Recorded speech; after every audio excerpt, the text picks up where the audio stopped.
ဘော်ရာရီထဲမှာမှုံကြီးလို့အခေါ်ခံရတဲ့လူတွေရှိလားကျွန်တော်ကြည့်ရတဲ့လောက်တော့ဘော်ရာအုပ်စုတိုင်းမှာအနည်းဆုံးမှုံကြီးတစ်ယောက်တော့ပါကြတယ်ဟုတ်တယ်နော်โอเคဒီနေ့သူတို့အကြောင်းပြောအောင်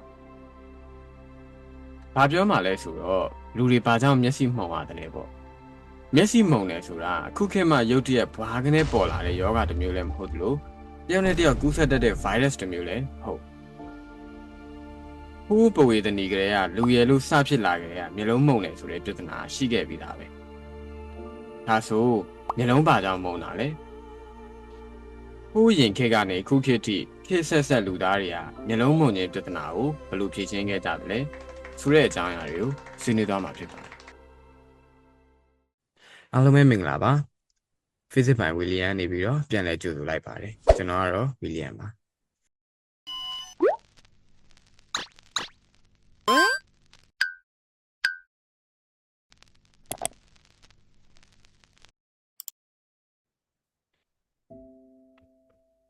သိပ္ပံနည်းကျပြောရမယ်ဆိုရင်လူမျက်လုံးဟာအရန်အားကောင်းတဲ့ကင်မရာတစ်လုံးလိုပါပဲကျွန်တော်တို့မျက်လုံးရဲ့အရှိတ်ဘက်မှာကော်နီယာရှိပြီးတော့အတွင်းဘက်မှာ island ဆိုတဲ့ကောင်လေးရှိတယ်အဲ့ဒီကော်နီယာနဲ့ island နှစ်ခုပေါင်းပြီးတော့အလင်းတွေကိုစုဆောင်လုပ်ပေးတယ်။ဘာကြောင့်အလင်းတွေစုဆောင်မှုလိုအပ်တာလဲဆိုတော့ဟိုးနောက်က retina မှာပုံရိပ်တပေါ်ဖို့လိုအပ်လို့ပါအဲ့တော့ဒီနှစ်ကောင်ကအလင်းကိုစုဆောင်ပြီးမှဟိုးနောက်မှာပုံရိပ်တပေါ်မှာဖြစ်တယ်ဒီအကြောင်းကိုတော့ကျွန်တော်ရှေ့ဗီဒီယိုမျက်လုံးအကြောင်းမှာအသေးစိတ်ရှင်းပြခဲ့ပြီးပါပြီအဲ့တော့ဒီဗီဒီယိုမှာဘာပြောမှလဲဆိုတော့ဒီကော်နီယာနဲ့ island နှစ်ခုပေါင်းတဲ့ပါဝါက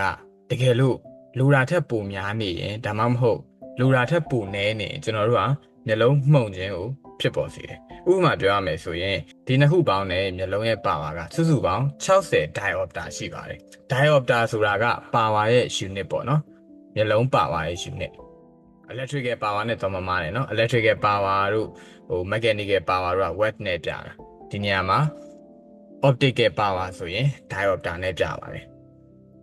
ဆိုတော့အဲ့ဒီနှစ်ကောင်ပေါင်းရင်60 diopter အထိရှိရမယ်တကယ်လို့လူတစ်ယောက်က60 diopter ထက်ကျော်သွားမယ်ဒါမှမဟုတ်60 diopter ရဲ့အောက်ကိုရောက်သွားမယ်ဆိုရင်မျက်လုံးမှုန်ခြင်းကိုဖြစ်ပေါ်ပါတယ်။ဘာကြောင့်လဲဆိုတော့ဒီ power ထက်များနေတာဖြစ်နေအနောက်က retina မှာသွားပြီးတော့ပုံရိပ်ကတော့မကြရောက်ပဲနဲ့ retina ကိုကျော်သွားတာဒါမှမဟုတ် retina မရောက်ခင်မှာပုံရိပ်ပေါ်တာမျိုးဖြစ်တယ်။ဒါဆိုရင်ကျွန်တော်တို့ကပုံရိပ်ကိုကြည်ကြည်လင်လင်မြင်ရမှာမဟုတ်ဘူး။ဘာထတာပဲမြင်ရမှာဖြစ်တယ်။ဆိုတော့အဓိကအရေးကြီးတာက retina မှာပုံရိပ်တွေပေါ်ဖို့အတွက်အလင်းနဲ့စုဆုံပေးဖို့လိုပါတယ်။ဒါပေမဲ့တချို့ຢာတွေဟာစုံတဲ့တဲ့အချိန်စုံတဲ့နေရာတိုင်းမှာအများနဲ့စုံရတာမှမဟုတ်တာいってらっしゃいエレン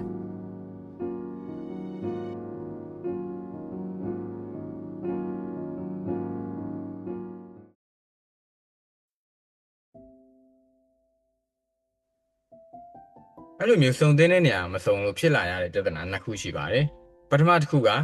nearsightedness လို့ခေါ်တဲ့အနီးမြင်အဝေးမှုန်ဖြစ်ပါတယ် nearsightedness ဆိုတာအနီးမြင်တာကိုပြောတာပါ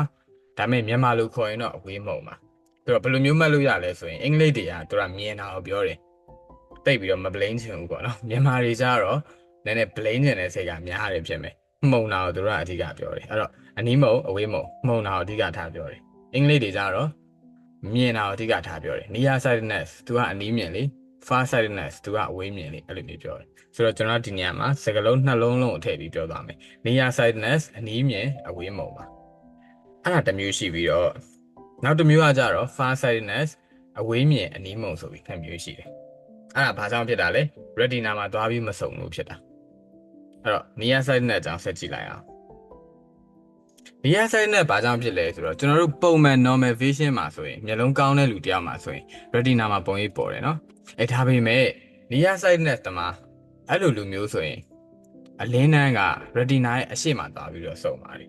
အဲ့ဒါကြောင့်မလို့အနီးမြင်အဝေးမှုန်သမားတွေဒီပုံကြည့်လိုက်အနီးက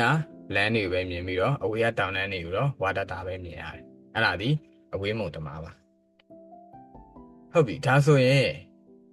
အဝေးမှုန်ဘာကြောင့်ဖြစ်တာလဲအဝေးမှုန်ဖြစ်ရတဲ့အကြောင်းအရာနှစ်ချက်ရှိတယ်ပထမတစ်ချက်ကကြတော့ eyeball ရှည်လွန်းလို့ပါဒုတိယတစ်ချက်ကကြတော့ eye lens ဒီလူရာထက်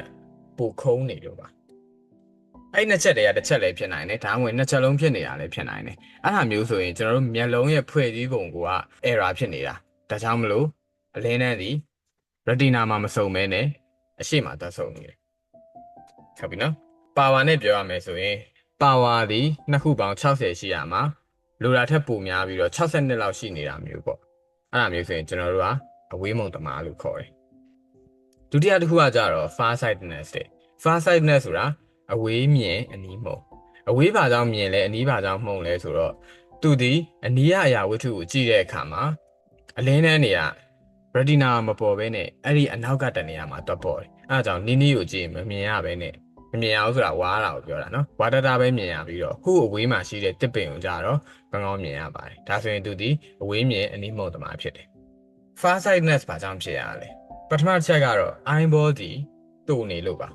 တူနေလို့ဒီ retina ဒီအရှိရောက်သွားတယ်ဖြစ်နိုင်တာပဲလीနော် retina အရှိရောက်သွားတဲ့အတွက် lens ကစုံပေးတာဒီနေရာမှန်တယ် eyeball တူနေတဲ့အတွက်သူကအရှိမှသွားပြီးတော့ retina ရောက်နေတယ်ပြောမယ်ဆိုရင် retina ရဲ့နေရာမှားနေတာအဲ့လိုမျိုးလည်းဖြစ်နိုင်တယ်အဲ့တော့ eyeball တူတာလည်းဖြစ်နိုင်တယ်လို့မျိုးနောက်တစ်ခုကကြတော့ eyeball ကပုံမှန်ဖြစ်တယ်ဒါပေမဲ့ lens စီလိုတလောက်မခုံးပေးနိုင်ဘူးဒါကြောင့်မလို့အလင်းဒီစုံတဲ့နေရာမှာမစုံမဲနဲ့ဟိုအနောက်ရောက်သွားတာအဲ့တော့ဒုတိယတစ်ချက်က eye lens စီလိုတလောက်မခုံးပေးနိုင်လို့ပါ power နဲ့ပြောရမယ်ဆိုရင်နှစ်ခုပေါင်း60 diopter ရှိရမယ့်နေရာမှာသူဒီ58လောက်ပဲရှိတယ်လိုတလောက် power မကောင်းဘူးပေါ့နော် power မကောင်းတော့ကောင်းကောင်းမစုစုံပေးနိုင်တဲ့အတွက် retina မှာတော့မစုံမဲနဲ့ယော့နေတဲ့အတွက်ဟိုအနောက်မှာတက်ဆုံသွားတာအရှိအကောင်ကတော့လိုတာထက် power ပိုများနေလို့အရှိမှတက်ဆုံတယ်ဒါဆိုရင် near sightedness far sightedness ဘာကြောင့်ဖြစ်လဲဆိုတာနားလည်လောက်ပြီးထင်ပါတယ်စကားမဆက်ပြောရမယ်ဆိုရင်အသက်40ကျော်လာရင်တချို့လူတွေကအနီးမှုံသွားတာရှိတတ်တယ်အဲ့ဒါကိုကြတော့ဆရာတို့က far sightedness သမားလို့ပြောလို့မရအောင်ဘာကြောင့်လဲဆိုတော့သူတို့ဒီမွေးကလေးဖြစ်လာတဲ့ဟာမဟုတ်ဘူးလေအသက်ကြီးလာတဲ့အခါမှာမျက်လုံးတွေရဲ့ကြွက်သားတွေကအားနေလာပြီးတော့ eye lens ကိုကောင်းကောင်းမညှက်နိုင်ဘူးမညှက်နိုင်တော့ eye lens ကကောင်းကောင်းမခုံးနိုင်ဘူးမခုံးနိုင်တဲ့အတွက်အနီးမှာမှုံပြီးတော့အဝေးကိုပဲကောင်းကောင်းမြင်ရတာမျိုးဖြစ်တယ်နော်ဒါမှမဟုတ်ရင်လည်းအဝေးမှုံပြီးတော့အနီးလောက်ပဲမြင်ရတာမျိုးလည်းဖြစ်နိုင်တယ်ဒါပေမဲ့များသောအားဖြင့်လူကြီးတွေကိုကြည့်လိုက်အနီးမှာရှိတဲ့စာတွေကောင်းကောင်းမဖတ်နိုင်တာများတယ်အဲ့တော့အနီးမှုံသွားတာများတယ်ပေါ့နော်အဲ့ဒါဒီမျက်လုံးကျက်သားရော့လာလို့ဖြစ်တာပါမွေးကလေးဖြစ်တာမဟုတ်ပါဘူးဒါပေမဲ့မျက်လုံးကျက်သားရော့လို့ပဲဖြစ်ဖြစ်အသက်ကြီးလာလို့ပဲဖြစ်ဖြစ်မွေးကလေးပဲဖြစ်ဖြစ်မျက်လုံးကောင်းကောင်းမမြင်ရဘူးဆိုရင်ကျွန်တော်တို့မှာဖြည့်ရှင်းမဲ့နည်းလမ်းရှိပါတယ်အဲ့ဒါအဖလဲဆိုတော့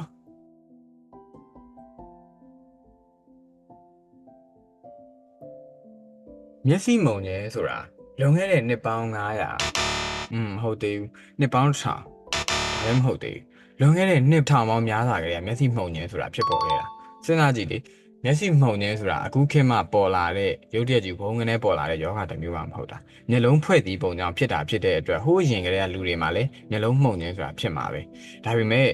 အဲ့တော့မဖြေရှင်းနိုင်ခဲ့ဘူးအဲ့တော့အမုံတိုင်းပဲနေရတာပေါ့နော်ဒါပေမဲ့နောက်ပိုင်းရောက်လာတဲ့အခါမှာသူတို့ကဒီဖန်ခွက်ထဲမှာရေထည့်ပြီးတော့ကြိလိုက်တဲ့အခါပေါ့နော်တချို့ပုံရိပ်တွေကပူကြီးလာတော့သူတို့သတိထားမိတယ်အဲ့တော့သူတို့ကဘာသိသွားလဲဆိုတော့ဒီလိုမျိုးအခုံးမျက်နှာပြင်တွေကိုဖြတ်သွားတဲ့အခါကျရင်ဝတ္ထုတွေကပူပြီးတော့ကြီးသွားတယ်ဆိုတော့သိလိုက်ရတယ်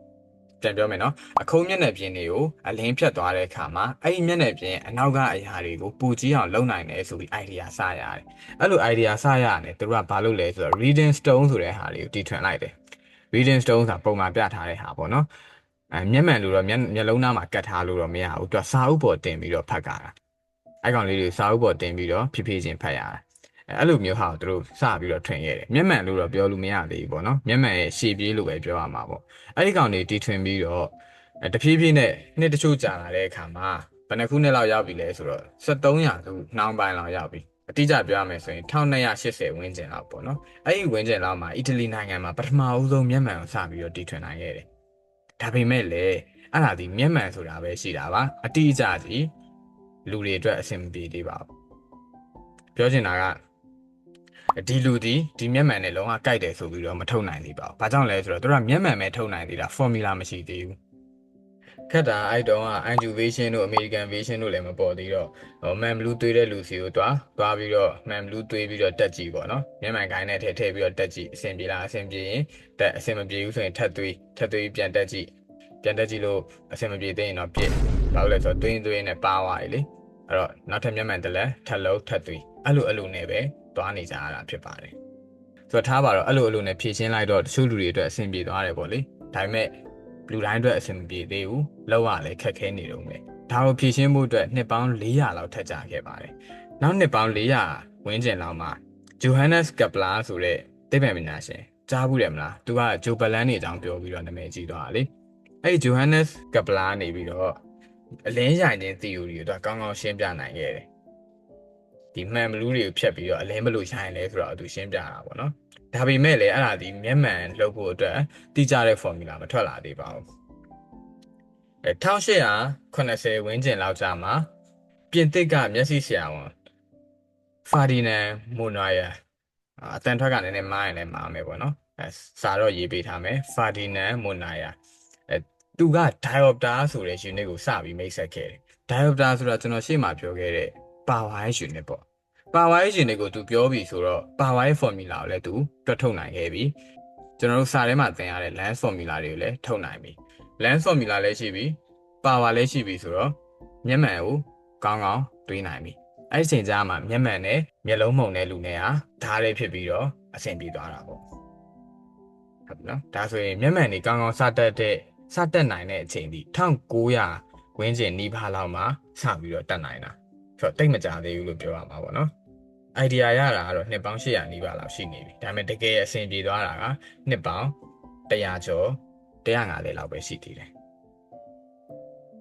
โอเคဒါဆိုရင်ကျွန်တော်တို့အနီးမုံသမားတွေအဝေးမုံသမားတွေကိုမျက်မှန်နဲ့ဘယ်လိုပြုပြင်မလဲဆိုတဲ့အကြောင်းကိုဆက်ပြီးတော့ကြည့်လိုက်အောင်အဝေးမုံသမားကိုကြည့်မယ်အဝေးမုံသမားကြတော့ eyeballs ကလိုတာထက်ပိုရှည်နေတာလည်းဖြစ်နိုင်တယ်လို့မျိုးဒါမှမဟုတ်ရင် eyelens ကလိုတာထက်ပိုခုံးနေလို့ပါအဲ့တော့ခုနလိုပဲ eyeball ရှည်တာကိုတော့ကျွန်တော်တို့သွားပြီးတော့ခွဲစိတ်ပြီးတူအောင်လုပ်ဖို့ကကြတော့ခက်တယ်ခက်တော့ဘာလုပ်ရမလဲမျက်မှန်တက်လိုက်ပေါ့အဲ့ဒီမျက်မှန်က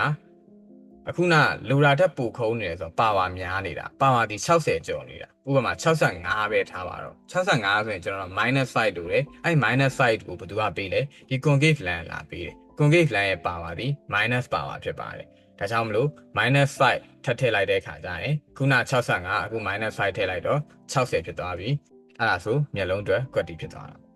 အရှိမပြောခဲ့တဲ့အတိုင်းအနည်းမုံပါကြောင်းဖြစ်လေပထမတစ်ချက်ကတော့ eyeball ဒီတူနေလို့ပါဒါမှမဟုတ်ရင်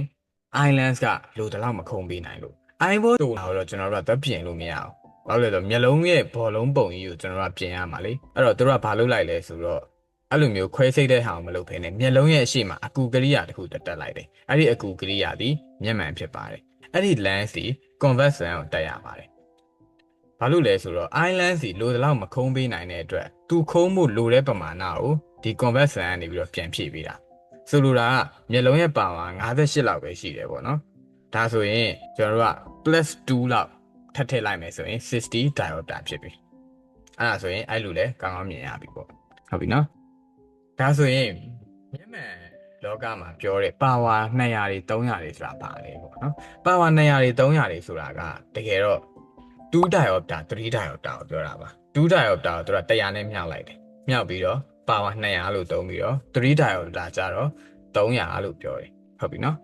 ဒါဆိုရင်ဆရာ250ကျတော့2.5 diopter ပေါ့โอเคလားအဲ့ဒါဆိုရင်နောက်ထပ်တစ်ချက်ဆက်ကြည့်အောင်တကယ်လို့မျက်မှန်တက်ရတာအလုတ်ရှုပ်တယ်เนาะမျက်မှန်ကလည်းခဏခဏပျောက်တတ်တယ်ပေါ့เนาะခဏခဏပျောက်လိုက်ကျိုးလိုက်မျက်မှန်ကိုလည်းအများနဲ့မေ့တယ်ပေါ့အဲ့လိုလူမျိုးတွေအတွက်အခုခေတ်မှာမျက်လုံးခွဲစိတ်တဲ့နည်းပညာရှိနေပါပြီဆိုတော့အဲ့မျက်လုံးခွဲစိတ်တဲ့နည်းပညာဆိုတာဘယ်လိုလုပ်လဲမျက်လုံးခွဲစိတ်တဲ့နည်းပညာဆိုတာအရင်ဆုံးသူမျက်ကြည်လွှာရဲ့ပုံသဏ္ဍာန်ကိုပြင်လိုက်တာပါဘာကြောင့်လဲဆိုတော့ဟိုဗီဒီယိုရဲ့အစမှာပြောခဲ့သလိုပဲ lens ရဲ့ cornea ရဲ့နှစ်ခုပေါင်းပြီးတော့ဝိုင်းခုံပေးတာဆိုတော့ lens ဆိုတော့တော့ပြင်ဖို့ခက်တယ်အဲ့တော့လွယ်တာဒီ cornea ကိုလေသာနဲ့တွားပြီးတော့နည်းနည်းလေးပါလိုက်မယ်ဆိုပါစို့ခုံးနေတဲ့ကောင်ကိုနည်းနည်းလေးပါလိုက်တဲ့အတွက်နည်းနည်း flat လေးဖြစ်သွားမယ် flat လေးဖြစ်သွားတယ်ဆိုရင်ဒီကောင်က minus ဖြစ်သွားတာပေါ့နော်ဆိုတော့အဝေးမုံသမားတွေပါဝါများနေတဲ့လူတွေကိုကြတော့နည်းနည်းလေး flat ဖြစ်အောင်လုပ်လိုက်မယ်ဒါဆိုရင် minus ဖြစ်သွားတာပေါ့ပါဝါများနေတဲ့ကောင် minus လုပ်လိုက်တော့ပါဝါကွက်တီဖြစ်သွားမယ်တကယ်လို့အနီးမုံသမားပါဝါလိုနေတဲ့ကောင်ဆိုရင်ဘာလုပ်ရလဲဆိုတော့ cornea ရဲ့ဘေးနှစ်ဖက်ကိုနည်းနည်းလေးပါလိုက်ရတယ် cornea ရဲ့ဘေးနှစ်ဖက်ကိုပါလိုက်တဲ့အခါမှာအလဲကနည်းနည်းလေးပို့ပြီးတော့ခုံးတယ်လို့မဖြစ်သွားဘူးလားအဲ့တော့ပါဝါဒီ တိုးလာတာပေါ့ plus ဖြစ်သွားတယ်အဲ့တော့ခုန power လိုနေတဲ့ကောင်ကိုအခုလိုခုံးပေးလိုက်တော့ power ဒီကွက်တီဖြစ်သွားတာပေါ့အဲ့ဒီနည်းနဲ့လေမျက်လုံးရဲ့အားနည်းချက်တွေကိုပြုပြင်ပြီးတော့မျက်မှန်မတက်ဘဲနေလို့ရပါတယ်ဆိုတော့အနည်းချုပ်ပြန်ပြောရမယ်ဆိုရင်မျက်လုံးရဲ့ပြဿနာနှစ်ချက်ရှိပါတယ်ပထမတစ်ချက်ကအနီးမုံပါအနီးမုံဘာကြောင့်ဖြစ်ရလဲဆိုတော့အလင်းနှန်းရဲ့ပုံရိပ်တွေက retina ရဲ့အနောက်မှာသွားပြီးတော့စုဆုံနေလို့ပါ retina ရဲ့အနောက်မှာဘာကြောင့်စုဆုံရတယ်လဲမေးရင် eyeball ကတူနေလို့လည်းဖြစ်နိုင်တယ်ဒါမှမဟုတ် eye lens ကလိုတလောက်မခုံးပေးနိုင်လို့လည်းဖြစ်နိုင်ပါတယ်အဲ့ဒါကိုဘယ်လိုပြုပြင်မလဲဆိုရင် convex lens နဲ့ပြုပြင်လို့ရပါတယ်ဘာကြောင့်လဲဆိုတော့ तू ကလိုတလောက်မခုံးပေးနိုင်ရင် convex lens အခုံးနဲ့ကျွန်တော်တို့ကအားဖြည့်လိုက်တဲ့သဘောပေါ့နောက်တစ်ခုကကျတော့အဝေးမုံပါအဝေးမုံကဘာကြောင့်ဖြစ်လဲဆိုရင်ဝတ္ထုကလာတဲ့အလင်းနှန်းတွေက retina ရဲ့ရှေ့မှာသွားပြီးတော့စုဆုံနေတာဘာကြောင့် retina ရဲ့ရှေ့မှာသွားပြီးစုဆုံရတယ်လဲဆိုရင် eyeballs ကရှေ့လွန်းနေလို့ဒါမှမဟုတ် eye lens ကလူရာထက်ပိုခုံးနေလို့အဲ့လိုလူရာထက်ပိုခုံးနေတာကို short ချဖို့အတွက်ကျွန်တော်တို့က concave lens နဲ့ပြန်ပြီးတော့ပြုပြင်လို့ရပါတယ်တကယ်လို့ convex lens လည်းမတက်ချင်ဘူး concave lens လည်းမတက်ချင်ဘူးမျက်မှန်လုံးဝတက်ချင်ဘူးဆိုရင်လေသာနဲ့ခွဲစိတ်လို့ရပါတယ်လေသာနဲ့ခွဲစိတ်တယ်ဆိုတာက cornea ကိုပြုပြင်တာပါခုံးမို့လို့ရင်သူကဘေးနှစ်ဖက်ကိုပါပေးမယ်တကယ်လို့ဖြန့်မှုလို့ရင်အလဲကိုပါပေးမယ်အဲ့လိုနည်းနဲ့ကျွန်တော်တို့မျက်လုံးကိုပုံမှန်တိုင်းဖြစ်အောင်ပြန်လုပ်လို့ရပါတယ်โอเคဒါဆိုရင်ဒီနေ့ဗီဒီယိုမှာကျွန်တော်တို့မျက်လုံးတွေဘာကြောင့်မှုံရတယ်လဲအဲ့ဒါကိုအရင်တော့ရောဘယ်လိုမျိုးကြိုးစားပြုပြင်ခဲ့လဲအခုခေတ်မှာရောဘယ်လိုမျိုးပြုပြင်နိုင်နေပြီလဲဆိုတာကိုကောင်းကောင်းနားလည်သွားလိမ့်မယ်လို့ယူဆပါတယ်ကျွန်တော်တို့နောက်ဗီဒီယိုမှာပြန်တွေ့ကြတာပေါ့